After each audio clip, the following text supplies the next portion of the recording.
Olá, eu sou o Pedro Olá, eu sou o Hudson. e esse é mais um Dialético Podcast. E hoje nós iremos falar sobre os espiões russos no Brasil. Falaremos também sobre o novo presidente da CBF. Também falaremos sobre a escalação do novo presidente Carlo Ancelotti. E falaremos sobre o aumento da IOF. Sim, e além disso, a questão de Essequibo e as eleições na Venezuela. Pois é, nossos caros ouvintes. E hoje nós começaremos o nosso podcast com uma notícia muito intrigante, que foi a notícia que saiu na semana passada pelo New York Times, que haveria espiões russos no Brasil se passando de brasileiros russos. Isso. Esse esquema, ele teve uma reportagem do Fantástico, no qual deflagrou esses esquemas de espiões russos que usam a nacionalidade brasileira, a identidade brasileira, para poder se passar como brasileiros e não levantar nenhum tipo de suspeita. A gente sabe que o Brasil ele é muito bem quisto internacionalmente, então eles viram esse modo mais fácil deles conseguirem se camuflar ali nas visitas deles a outros países. Então, e esses russos, eles se encontravam pelo New York Times, né? E isso, é claro, a gente já coloca aí na inteligência norte-americana. Eles se ficavam nas cidades de São Paulo e do Rio de Janeiro. O caso mais conhecido foi o caso do Sergei Cherkessov, que usava o nome de Vitor Ferreira. E como que chegaram até esse cara? Ele foi prestar um estágio no Tribunal Internacional em Haia, sendo Na que Holanda. na Holanda, sendo que o governo dos Estados Unidos falou com o governo holandês que não se tratava de um brasileiro e sim de um russo. Pelas notícias e pelas investigações do FBI, vamos dizer, essa quadrilha, eles já vem praticando esses atos de falsificação ideológica e de você fazer uma nova identidade brasileira desde a década de 80. Isso quando a União Soviética, ou melhor, isso quando a Rússia ainda era União Soviética. Exatamente. Então,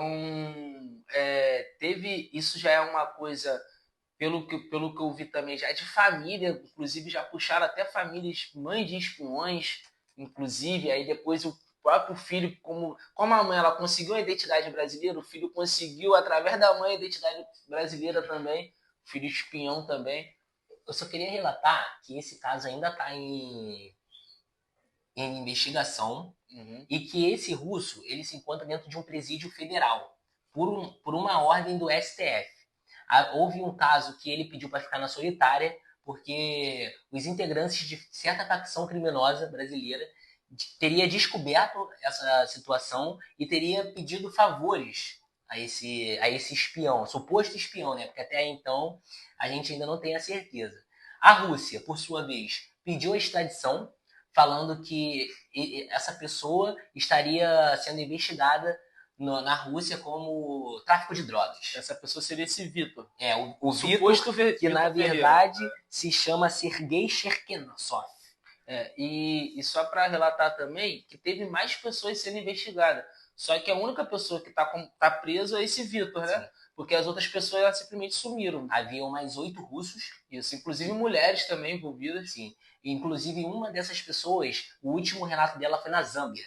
E como é que funcionava o esquema deles também? Eles usavam documentos de pessoas que já faleceram. Sim. Filiações, por exemplo, esse Vitor, na identidade dele, estava com ele sendo filho de uma mineira que já faleceu há muito tempo e ele conseguiu essa filiação. Na certidão dele não tinha o nome do pai, só tinha o nome da mãe, e essa mãe já faleceu há muito tempo. Ou seja, eles trabalham também com essa documentação de mortes também, né? Pois é. Mas um ponto que eu queria colocar é que o Brasil, a Polícia Federal só descobriu isso a partir de uma informação da inteligência norte-americana. Então a gente pode falar que, da mesma forma que os russos estavam operando, e eu acredito veemente nisso, os norte-americanos também estão operando no Brasil. Um resultado de uma contra-operação de espionagem, contra-espionagem. Uma contra-espionagem sendo espionagem, E né? no território brasileiro. Certo? E é sempre bom ressaltar que já tivemos casos de espionagem norte-americana aqui no território brasileiro, como é o caso da Petrobras, da Lava Jato, teve toda aquela denúncia no governo do Barack Obama, até aquele Eduardo Snow, lembra? Que ele foi até para a Rússia, viajou para a Rússia para não ser pego pela justiça americana. Foi ele quem delatou todos esses lances de espionagem do FBI por parte dos Estados Unidos. Na época ele estava até espionando a Dilma também, né? Sim. Grampeado o telefone da Dilma. Enfim, vamos ver como é que vai ficar esse cenário, né? Você vê que o Brasil, até nisso, o Brasil tá rolando uma certa disputa para ver que tem influência aqui no Brasil. E o interessante também é que o local de trabalho desse tal Vitor ficava perto da embaixada norte-americana, ou seja, foi no Rio de Janeiro. Foi um local escolhido estratégico para você conseguir. O que ele fazia ali, ninguém sabe, mas o local de trabalho dele era perto da embaixada americana. Ou seja, com certeza ele queria ter algum tipo de informação sigilosa, né? Pois é, nossos caros ouvintes. O próximo tema que nós iremos debater também se encontra dentro da nossa política nacional, que é justamente o aumento do IOF, que é o Imposto sobre Operações Financeiras. Isso foi algo que gerou muita polêmica, porque no dia 22 de 5 de maio, o governo lançou o novo arcabouço fiscal, ou seja, redução dos gastos do Estado para bater a meta, o teto de meta para controle da inflação, beleza? Apontando assim para uma redução da taxa de juros ao Banco Central, sendo que junto a isso o Ministério da Fazenda lançou um aumento desses impostos sobre a operação financeira, beleza? Esse aumento seria de 3,%. Lembrando que hoje o Brasil, a taxa sobre qualquer ativo financeiro, qualquer valorização de ativo financeiro é zero. E o que seria ativo financeiro? Explica ativo financeiro é todos os produtos que se encontram dentro do mercado financeiro. Por exemplo, uma ação na Bolsa de Valor. Por exemplo, senhor ouvinte, se você quiser comprar a ação de alguma empresa, né? Sim, na Bolsa de Valores, você não paga nenhum tipo de imposto. Nenhum tipo de transação no mercado financeiro. E dentro dessas bolsas tem algo chamado dividendo, que é basicamente a distribuição, uma certa distribuição dos lucros da empresa que você comprou a ação. Então, no Brasil, também não existe tributo algum a esses dividendos, e é bom ressaltar que em todo o mundo há um imposto, um tributo em cima dos ativos financeiros, mas no Brasil não existe isso. E é bom ressaltar também que essa política do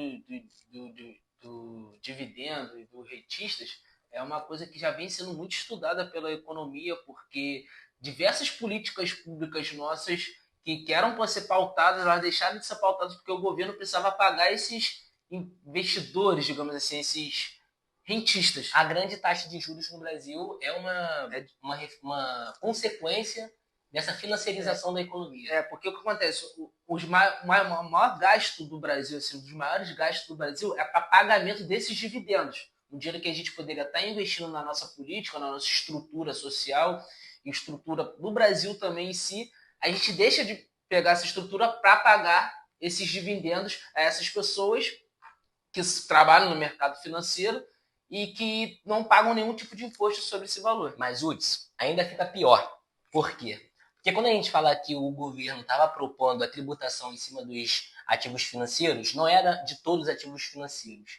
Ele estava propondo essa taxa de 3,5%, que, convenhamos, é bem justa, em cima de compras com cartões internacionais, remessas ao exterior, empréstimos externos de curto prazo e aplicações financeiras feitas por fundos brasileiros no exterior, ou seja, não haveria uma taxação em cima dos ativos financeiros. Por exemplo, os dividendos, como nós comentamos aqui, continuaria sendo zero taxa.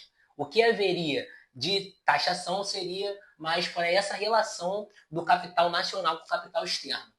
Certo. O curioso também, a gente pode fazer essa relação com o que o governo tentou implementar, que é a redução do imposto de renda, a isenção, né, do imposto de renda até trabalhadores que ganham até R$5.000. Então, logo após essa proposta que ainda está sendo debatida, ainda ela não foi sancionada, ela está sendo debatida, o governo levanta essa questão da IOF e no dia seguinte essa questão do IOF já não passou. O governo volta atrás devido à pressão do mercado financeiro. Ou seja, eles não querem perder, né? Obviamente. Eles vão fazer essa pressão porque eles não querem ter que pagar imposto. Sim. Essa é a verdade. Sendo que hoje a gente tem uma tributação enorme no consumo. Sendo que, gente, esse imposto é comum, tá? Todos os países cobram. Não é que o Brasil está querendo se ganhar em cima dele, nem nada. Não vamos entrar nessa discussão.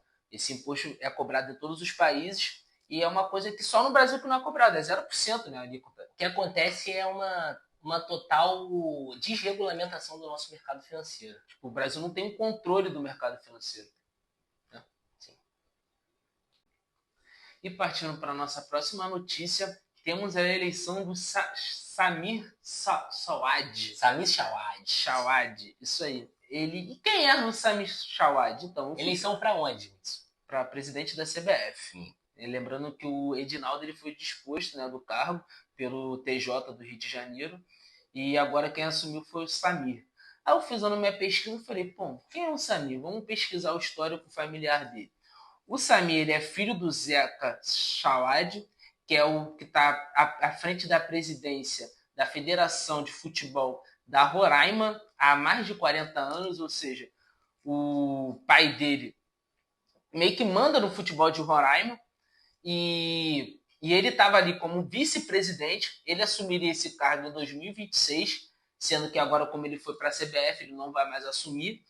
E eu fico me perguntando como é que alguém de Roraima conseguiu chegar a esse patamar. Lembrando, nada contra Roraima, né? Claro. Sendo que a gente sabe que a federação, os clubes de Roraima, dentro de uma perspectiva nacional, não tem muita relevância. Isso aí, o Roraima, infelizmente, não tem muita expressão no futebol nacional. Não teve um grande jogador, acho que não tem um grande clube, acho que nem na Série B. Isso tem. Também, culpa da falta de política pública do Estado também no Exatamente, porque a gente entende. Pô, o pai dele ficou à frente de uma federação estadual há 40 anos e não conseguiu fazer nenhum projeto de futebol lá em Roraima, não conseguiu revelar um jogador, não conseguiu ajudar nenhum clube a ganhar. Como é que esse cara chega presidente da CBF assim? E lembrando, esse Samir não tem experiência nenhuma, ele nunca dirigiu nenhum clube, ele nunca dirigiu nenhuma federação, ele não tem experiência nenhuma, ele é formado em medicina, nada a ver com futebol. Ele tentou a carreira política lá em Roraima também, não conseguiu e foi seguir os passos do pai no futebol. Mas, Hudson, eu queria levantar aqui uma bola que, bom, havia comentado que existem pessoas por trás do Chawad, sim? Sim. E é isso que eu fui pesquisar, porque a gente sabe que política no Brasil você nunca está sozinho. Né? Se você conseguiu chegar lá, porque tem um grupo por trás de você. E esse grupo, ele é liderado ninguém mais, ninguém menos que o Fernando Sarney, ou seja, o filho do José Sarney. O Fernando Sarney ele já está na CBF há muito tempo. Ele participou do mandato do Marcos Paulo Del Nero, Ricardo Teixeira, todos esses que foram depois por corrupção, ele participou. O Caboclo, José Maria Marinho, enfim, ele está na CBF já há muito tempo. E por conta disso, ele não poderia se candidatar a presidente. Porque ele já apoiou diversas chapas, ele já trabalhou muito tempo lá dentro. Então ele ia se queimar. Então ele vem, se junta com qual é o nome dele? É o Flávio Zetter. Se junta com esse Flávio, se junta com a família também do Romero Jucá, a família Jucá, que foi a família Jucá que indicou o Samir à presidência, lembrando que a família Jucá ela é aliada da família Sarney, certo? Então essa tríade ela meio que apoiou esse mandato do Samir. Então esses são os principais nomes por trás dessa candidatura. Exatamente. E lembrando que foi uma candidatura sem oposição, né? A maior oposição. Parte das federações apoiaram. Quem viria como concorrente dessa chapa seria a do próprio Edinaldo. Por um momento também o Ronaldo cogitou, né, mano? O Ronaldo cogitou também. E o Edinaldo ele viria, só que a gente sabe que o nosso ouvinte aí, que já escutou nossos episódios antigos, sabe que o Edinaldo ele tem um conchavo com o Gilmar Mendes, que é um ministro do STF. Então foi a partir da eliminada de Gilmar Mendes que ele conseguiu se recandidatar e depois o TF do Rio de Janeiro depois ele de novo E o Gilmamente tirou o apoio de cima do Edinaldo. Falou assim, Edinaldo, é melhor você se afastar, tá meio obscuro aí, você está sendo investigado, vamos apoiar outra pessoa, vamos te tirar da jogada. Pra você ver como que a política tá ligada ali com a questão do futebol, né? Exatamente. Então, tipo assim, toda essa bancada que apoiava o Edinaldo tirou o seu apoio e veio apoiar o Samir. E os clubes cerca de 20 clubes entre a Série A e a Série B se abstiram do voto porque falaram que não concordavam com esse processo eleitoral, né? Sim. E só para lembrar, o processo eleitoral da CBF funciona como? São os presidentes das federações estaduais que votam. Ao todo a gente tem 23 federações, né, se eu não me engano, e os clubes de futebol também votam. Só que o voto do presidente da federação tem peso 3. Sim. E o voto o do clube de elite tem peso 2 e os clubes de menor expressão tem peso 1. Ou seja, só se as federações já votando, elas conseguem sozinhas já indicar alguém para a presidência, certo? E para a votação da presidência das federações, quem vota são os clubes estaduais, certo? Aí, por exemplo, a gente vê a presidência da Roraima. Quem foi que botou essa família lá que está lá mais de 40 anos? Cada federação ela tem um estatuto próprio, que é como se fosse uma constituição própria, porque as federações é como se fosse uma empresa privada sem fins lucrativos. Não é como se fosse, é isso. Então elas têm um regimento próprio, elas têm meio que uma, como é que se diz? Um processo de lei? Não. Constituição, como se fosse uma constituição própria, no qual os clubes que votam para os presidentes, e nessa constituição própria, nesse estatuto, fica lá determinado qual clube que pode votar, qual que não pode, ou seja, tem muita manipulação também de voto por trás das federações, uma coisa que ninguém fala.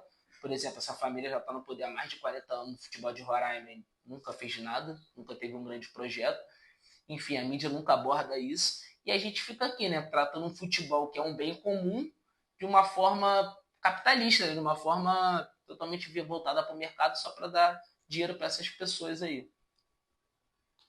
Dando continuidade ao tema da seleção, no dia de ontem, saiu a primeira escalação do mais novo treinador da seleção brasileira, Carlo Ancelotti. O homem chegou. Sim. E quais foram os nomes? Vamos aqui discutir e debatê-los. Goleiro, Alisson Bento e Hugo Souza. Aqui eu acho que a surpresa foi o Hugo Souza. Foi o Hugo Souza. O que você achou? Eu achei uma boa convocação. O Hugo Souza ele vem agarrando bem, vem tendo umas boas atuações. Vamos ver, né? Porque o Alisson Bento já nomes que já seriam. Sim. Já estavam ali dentro. O pessoal fala que o Tafarel que convoca, né? O Tafarel que é o treinador da seleção de goleiros, que convoca os goleiros. Sim, então acho que aí não abre muito questionamento, não, né? Sim. Defensores: Alexandre do Flamengo, Beraldo do PSG, Carlos Augusto do Inter de Milão, Danilo do Flamengo, Léo Ortiz do Flamengo, Marquinhos do PSG, Wanderson do Mônaco e Wesley do Flamengo. Basicamente a linha de zaga do Flamengo toda, né? Tirando o Léo Pereira, né? Foi todo mundo. O Léo Pereira tá até triste, né? E você sabe que nessa data FIFA o Campeonato Brasileiro vai continuar? Não, acho que para. Então, beleza. Tem que parar, né? Mas tem algo a recetar? Esse Carlos Augusto, por exemplo? Bom de bola, esse Carlos Augusto, ele tá na final da Champions aí pela Inter de Milão, bom de bola. Sim. Não é titular lá, porque por lá a gente tem aquele ala que joga muito carequinha, esqueci o nome dele. De Ferreiro? Mas enfim, mas o Carlos Augusto é um bom jogador. Sim. O que me surpreende aí nessa lista é o Wanderson. Acho um bom teste, pro menino. Léo Ortiz é um nome que me agrada, porque a gente sabe que no Flamengo vai fazer muita qualidade. O Erle me surpreende, porque ele não vem, ultimamente não vem jogando tão bem. Eu acho que é o principal lateral direito aí do Brasil, pô. Eu acho que, não, ele merece essa chance, porque quando ele foi convocado ele jogou muito bem. Sim. Só que nos últimos jogos do Flamengo ele não vem jogando bem. Meio de campo, vamos lá. Andrés Pereira, Andrei Santos do Strasbourg, mas lembrando que ele é do Chelsea, aparentemente vai voltar pro Chelsea. Tá emprestado. Bruno Guimarães, Casemiro, Ederson do Atalanta e Gerson do Flamengo. Eu acho que são os melhores nomes. E esse Ederson aqui, você conhece? Conheço ele da Atalanta, bom jogador. É aquele meio de campo que faz o box-to-box, área a área. Box-to-box. Faz o área a área aí. Bom jogador, habilidoso, marca bem, finaliza bem. Bom jogador, gostei. E aí vamos de atacante, né? Anthony, que tá agora no Betis, da Espanha. Mas vai voltar pro Manchester também, porque o Betis não vai conseguir comprar. Entendi. Estevão, Martinelli, Gabriel Martinelli do Arsenal, Matheus Cunha, Rafinha, Richarlison, que treinou com o Ancelotti no Everton, Sim. e o Vini Júnior. E só para no meio-campista, nós temos a volta do Casemiro, que a gente sabe que é um dos grandes jogadores aí, multicampeão com o Real Madrid, e agora tá de volta à seleção. É o pitbull brasileiro, né? Acho que fez falta. De primeiro volante ali, eu acho que é o melhor do brasileiro. Ah, o Casemiro tá velho. Mano, é o Casemiro. Ele ali já é diferente, a presença dele é diferente, o cara tem uma liderança, o cara tem uma presença de campo. E eu acho que fez muita falta no jogo contra a Argentina, por exemplo. A gente viu nenhum jogador ele conseguiu se impor no campo, nem o Marquinhos, que também é experiente, também se impôs. Então, que há uma expectativa que seja o capitão, né? Então, eu acho que o Casemiro ele vem com essa figura, sabe? Essa figura da experiência, né? Da proteção dos jovens. Porque a gente vê o ataque brasileiro só de jovens, né? Mas aí o Richarlison, o que você achou? Eu acho que essa contratação não. Essa convocação não se justifica. Não se justifica. Mas se a gente for botar em questão de números, o Richarlison ele é o atacante que tem mais gol pós-Copa. Antes da Copa, ele já é o atacante que tem mais gol. Antes do Pedro, por exemplo. O Pedro não fez gol na seleção, pô. Ah, sim. Na seleção. Richarlison na seleção ele é o atacante com mais gols. Desde a Copa, até antes da Copa. Então, se ele conseguir recuperar o Richarlison, vai ser bom. O cara já treinou o Richarlison, já tem um certo entrosamento. Sim. Agora achei engraçado ele não convocar o Endrick, né, mano? Então, eu ia comentar exatamente sobre isso. Os nomes que não foram. Nós temos o Neymar, que, poxa... Não tem como ser chamado. Não tem como, convenhamos. Rodrigo, do Real Madrid. Curioso também. Mas o Rodrigo, o papo foi que para poupá-lo. Porque tem o Super Mundial, que o Real Madrid vai jogar e conta com ele, que agora com um novo técnico, né, o tal do Xabi Alonso. E eu vi também notícia que o Rodrigo estaria sofrendo um tipo de desgaste mental e físico. Sim. Porque esses últimos jogos dele no Real Madrid não foram jogos fáceis. Ele não jogou bem. Então ele vem sendo muito queimado também pela torcida do Real Madrid. Inclusive ele falou sobre sair, sobre não renovar contrato, que ele se sente desvalorizado no Real Madrid, porque ele nunca vai ser um protagonista. Sim. Enfim, tá tendo essa discussão e eu vi que o Chelsea tá monitorando ele. Pois é, nossos caros ouvintes, essa foi a convocação da seleção brasileira para os próximos... acharam? Deixa aí no comentário o que vocês acharam dessa escalação. Para os próximos jogos contra o Equador e o Paraguai. Isso aí. Pois é, nossos caros ouvintes, falando um pouco de geopolítica, acontece que no último final de semana houve as eleições para governadores na Venezuela. E essas eleições foi marcado por algo polêmico, que foi quando os venezuelanos elegeram um governador para a região de Essequibo. Essequibo, região essa que está em disputa entre a Venezuela e a Guiana. Ou seja, não totalmente venezuelana. Não é uma região em disputa. Entendi. E agora há esse movimento, nesse final de semana, houve esse movimento político da Venezuela para legitimar a ocupação dessa região. O que vocês dizem sobre isso? Essa eleição seria meio que como não é uma região ainda venezuelana de fato, eles estariam meio que tentando impor ali, de certa maneira, né, a força, assim, impor um governador ali para poder tomar aquela região, né? De uma forma de administrativamente administrar a região. Mas assim, eu vejo que há muita desinformação, por exemplo. A gente tem uma oposição que acusa o Nicolás Maduro de ditadura, de que não há uma democracia e tudo mais. Todas as eleições da Venezuela são fraudulentas. Exato. A gente sabe que isso é muito delicado dentro da política nacional da Venezuela. E agora há esse movimento que expressa uma mudança do tabuleiro geopolítico da América do Sul. Né? E essa região fica no litoral, não fica? Fica no litoral e é uma região da floresta amazônica também. Entendeu? Então, além disso, tem um interesse também dessa região para nova descoberta, porque teve uma nova descoberta, tipo um novo pré-sal naquela região ali no norte do Brasil, pegando todo o litoral da América, do norte da América Latina ali, países como a Guiana, tem um pedaço do Brasil também, que é o Ceará, o Rio Grande do Norte, todo aquele litoral ali, ele tem uma camada de petróleo que dá muito para ser explorado. Inclusive, empresas petrolíferas da França e da Holanda já fazem exploração dessas reservas pela Guiana. A ExxonMobil é a principal desenvolvedora do processo de extração de petróleo. A extração do petróleo na parte da fronteira marítima da Guiana já está acontecendo por parte de empresas francesas e holandesas. E a parte do Brasil está começando a acontecer e por isso que tem esse interesse de dominar essa região por parte da Venezuela. Porque como fica no litoral, também pegaria uma parte desse pré-sal também, né? Sim. Pois é, meus caros ouvintes, mais um tema de importância para nós brasileiros. Esse foi mais um episódio. Pois é, nossos caros ouvintes, esse foi mais um episódio do nosso Dialética Podcast, do quadro Notícias da Semana.